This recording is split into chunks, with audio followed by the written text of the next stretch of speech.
welcome to the Examining Cafe Value for DraftKings for Week 5. I'm Jason Gilbo, J Gilbo 11. With me is Russell Clay at Russell J Clay. Russ broke down value this week. If you're new to the Cafe Value system, this is our own personal tool here to kind of engage not only a points per dollar return, but also working in the projection and all that. So you look at each position here, and you're looking at the top three. Overall, kind of what do you like about really just kind of this article in general? Yep. I think it's a fun one, and I mean, we went through color coded everything. For the cafe value, what we think is good, what we think is mediocre, what we think is not so good. And I think it's a pretty good indicator of where the week's gonna head. A lot of these positions are really with the cafe value. It's just kind of pointing out, hey, in roster construction, if you need this 4K value, if you need this 5K value, like you can fit this guy in and feel pretty comfortable about it, and sometimes it hits on guys that are the chalk, and other times it throws out guys that nobody's on, and sometimes it's a big advantage. So out, and as always, I mean, the projections themselves, we have 4 for 4 in there as well, if you want to check those out. And I will say, nothing makes me feel worse every day than seeing how pale I look in the gosh darn camera. You know what I'm saying? It's just like someone dumped skim milk all over my face. You need to get the spray tan. I don't even think going to a tanning booth would help me. I think I just need a spray tan. Yeah, I mean, full on. Like they get like the big hose and just get you down. Yeah, I don't know, man. Or just wear white shirts. Or maybe I'll just blend into the DFC logo in the background. I don't know. So anyway, quarterback. Took a look at Eli Manning, Ben Roethlisberger, and Ryan Fitzpatrick. Eli at 6K, one of my favorite values of the week. I love, me and Jason have been talking about lineup construction. With OBJ, I just think it's a great way to get exposure to both of them. I love Eli at his price. I think you can fit him in both cash and GPP. And I know Eli doesn't seem like a cash game guy after the first 4 weeks of the season, but at this price, I just don't see much risk. Same with Ryan Fitzpatrick at 5,100. There's just no risk involved. If he gets you, 14 points, you're hitting value. You're not loving it, but that's hitting value for 5K. And, there's 25-point upside with Fitzpatrick in that game flow against, the Steelers. So, certainly like stacking those two with their top receivers, stack Fitzpatrick with Marshall. Looks like Quincy Enunwa might not play. If that's the case, I mean, I don't really trust the rest of those, players in the passing game. So I really just think you get Fitzpatrick and Marshall exposure. 15 targets is in Marshall's range of outcomes there, especially if, Pittsburgh's moving the ball like we all expect. So I like that. And then Roethlisberger at 72. Yeah, duh. I mean, last week, 5 touchdowns. I think that's certainly there again this week in terms of ceiling. Love it. I love all 3 of these guys. I think, fairly chalky as well. I don't think you're sneaking any of these plays by anyone, but it's just more reassurance that, we're on, the projections and cafe values with us on some of these values. And I think looking at Ben Roethlisberger, what that tells me, obviously he's not cheap, 7,200. But out of the Tom Brady, Aaron Rodgers group, he's got the best value of the 3. I mean, I think that's what. Yeah, absolutely. Absolutely. And I think I was looking at that more anyway. But Rodgers, I love him as a tournament guy. I think Roethlisberger's a safer play, honestly. I just don't see, if I'm playing cash, I think I really want to get Brown and Roethlisberger in there. Throw Sammy Coates in there. And, hey, I think it's possible to get OBJ and Marshall exposure if you want to just that way, get Marshall and OBJ and get your exposure to Manning and Fitzpatrick through that. I think that's, a great way to play it. So, yeah, no, I like all these passing games. So certainly in favor of that. Yeah, no, I'm definitely in agreement. In terms of running back here, we're diving down to a couple of guys who are worth a look in the PPR format. Jerick McKinnon here at 4K. Price didn't come up at all. I mean, I love him this week. I think in terms of locking him into a running back value spot, he's probably my favorite. Yeah, I love it. As the week started, I was sort of looking hard at Duke Johnson. But as you kind of look deeper into it and look at McKinnon's usage versus Duke Johnson's usage, even if game flow goes perfectly for Duke, you really need that touchdown to get ahead on McKinnon and what his floor is. So ultimately, I think you have to go with McKinnon in any type of cash situation and even in a lot of tournament lineups. So I like him at 4K quite a bit. I can't do James White. I get the intrigue. Tom Brady back will use his receiving down back, maybe more. I like LeGarrette Blount in that backfield. I don't see the appeal of James White. I think you just go with McKinnon or Duke in that range. I don't see the need for that. So I disagree there. Our projection has White for 12, so that is 3 times value.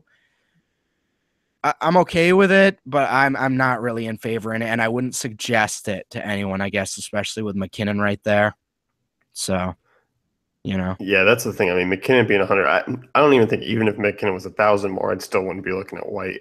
I just don't right. find it. He does pop up, and it just I do think it is the addition of Brady being back that he might get a couple extra looks, but nothing suggests to me that he's going to be a breakout play. Theo Riddick, 4,900. We really haven't seen him do much in a lead back role since week 1. And I don't know. I mean, maybe he is the type that's kind of built and he needs another running back to really be successful because he just really hasn't looked that efficient. Yeah, so I mean, it kind of reveals what we all thought of him before the season and, with his usage in the past.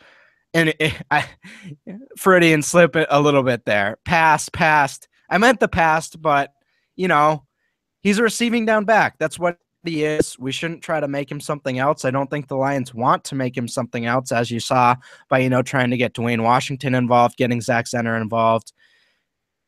Down back, he's very good in that role. He's not a between the tackles runner. He's just not. So, 4,900. I don't like him personally. I'm not going to be using him. If I'm going 4,900, I just want to bump up and maybe get a LeGarrette Blount at 56 or, go with some of those other mid-range guys instead of Riddick. So that's how I'm looking at that. I think you just kind of you go with McKinnon there, and I like the pay up options at running back. If you're going to do that, I think that's a nice contrarian way to go. Yeah. Doing this one, I mean, we did this one, this article, yesterday? Mm-hmm. With the Oakland situation and Washington, I mean, does that intrigue you at all? Do you think he would have popped up in the value and been a little bit different? What's your take on that for the masses? Yes, he's fine. He's fine. DeAndre Washington is fine. He's okay. It's all right. He's, like, if he were like porridge, he'd be like, it's a little cold. Like it's, how there was hot, like just right and cold. He'd be like right in between the cold and just right. Like he's okay. It's all right. Let's not overreact. Yes, he's going to get good touches this week, but he's DeAndre Washington. Good player. He'll be in the league for quite a few years, but he's DeAndre Washington. So that's that. Good matchup. Sure. Let's do it. Yeah. Perfect. Great. If you're building 10 lineups, how many does he sneak into? I mean, he's a great value on all sites. That's all I'll say. Great value. Okay player. But I'm not getting excited. Like I'm not, it's okay. We're all going to be okay. DeAndre Washington week hopefully for my sanity. If he goes for 150 rushing yards and 2 touchdowns, I'm gonna, I don't know.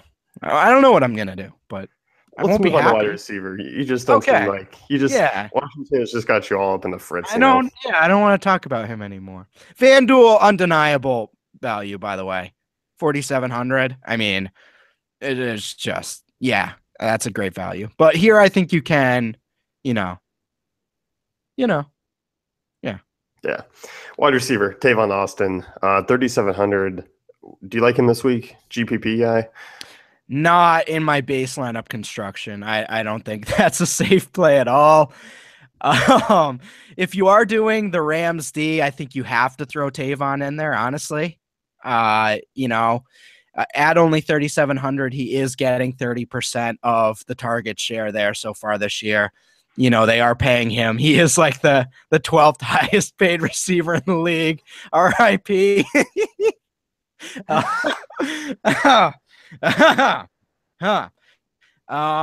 But I mean, this again, I think this game's extremely volatile with, on both sides of the ball. I think it could go either way. I think there is upside in a Tavon Austin type play this week with the defense. I don't think you play them individually, though.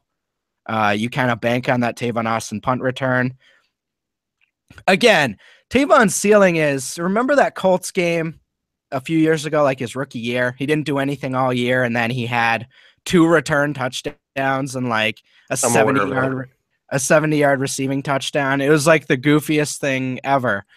Like, he can do that against this Bills team, certainly in his 1% range outcomes, and that'll win you a tournament. So we're talking basically once in a season type performance for us. Yes. It's what you need to hit on. So again, and I think you have to treat it like that. You're not playing him unless you're making 150 lineups. You don't want him in more than one lineup. But I mean, it is intriguing at the very least. Cole Beasley, I'm okay with it. It doesn't excite me. Again, guys like him and Adam Humphries, their role's pretty set regardless of the defense because the teams are going to give them, those 5-yard outs. Those are going to be there. Teams aren't afraid of that. So I think his role is fine, but not exciting. If there's a guy in that range I'm going with, it's Robert Woods. I think that's the safest option by a long shot. No, I don't think you can play a correlation play with Tavon Austin and Robert Woods. That'll just end in sadness and 70-point DK lineups most of the time. But, I mean, I do like Robert Woods as a player in terms of being a good possession receiver. So, yeah, 3,900, sure.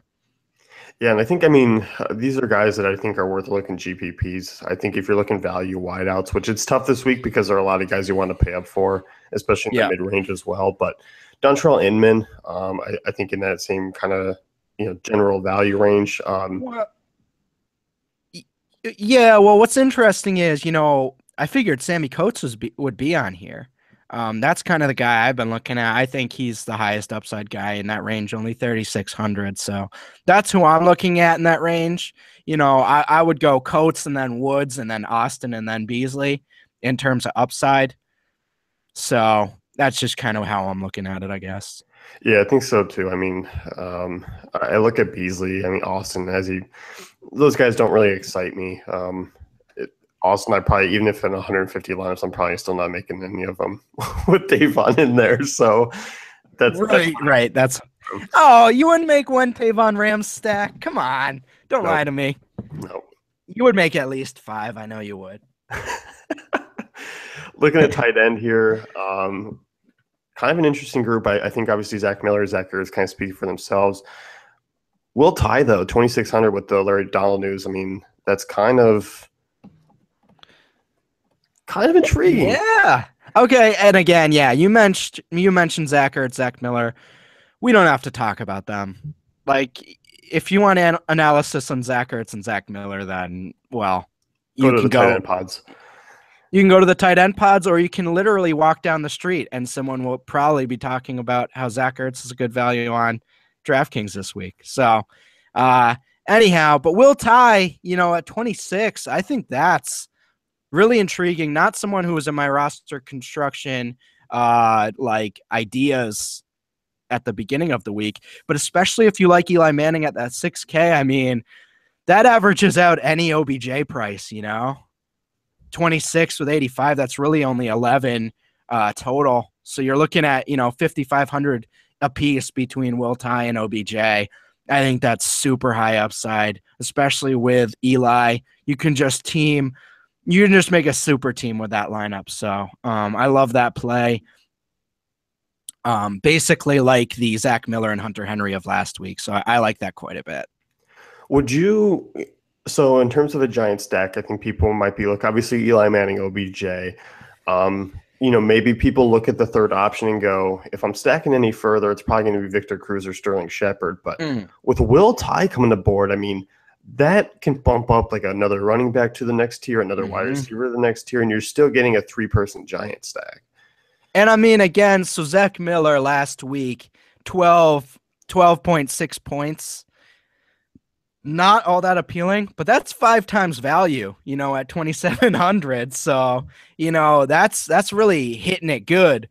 Obviously you want more than 12 from any player in a tournament lineup, but I mean, if Will Ty can get you a touchdown and 4 catches for 40 yards, you're looking at a big day. So I like that quite a bit. Yeah, no, I definitely agree. In terms of defenses, a little odd here. Eagles, yes. The other two, no. Well, so again, with cafe value, it's going to be tough for a defense to really, pop up if they're over 3,200. With how points per dollar works and all that. So it usually tends to run more towards the values. Eagles are a great borderline cash play. Titans and Chargers, I can't get aboard. Titans have been okay against the pass, and the Dolphins don't have a run game, but Dolphins at home, I don't know, man. I don't know if I can get behind that one. And Chargers lost Jason Verrett against this Raiders team who's just made me look silly on both sides of the ball. I'm not. No way. Yeah, I don't think so. I mean, the Chargers secondary was the only real glue holding them together, and that glue came undone with the midweek news. So, yeah, I think you're looking to fire up the Raiders more so than you are looking to fire up a Chargers defense. Tennessee, Miami, I think there's interesting pieces on the offensive side. Neither of the defenses really should be in play. Yeah, I agree. And yeah, no, you know what it's like? It's like duct taping posters up with, up as your background and then having them fall down mid-show. Yeah. That's what it's like, It's not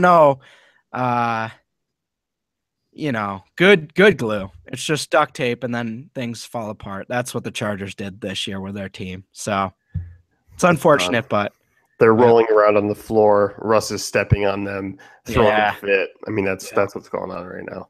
Not that happened to me, but just saying for example. Yeah. It's nailing posters to a cement wall it's tough to do. Yeah.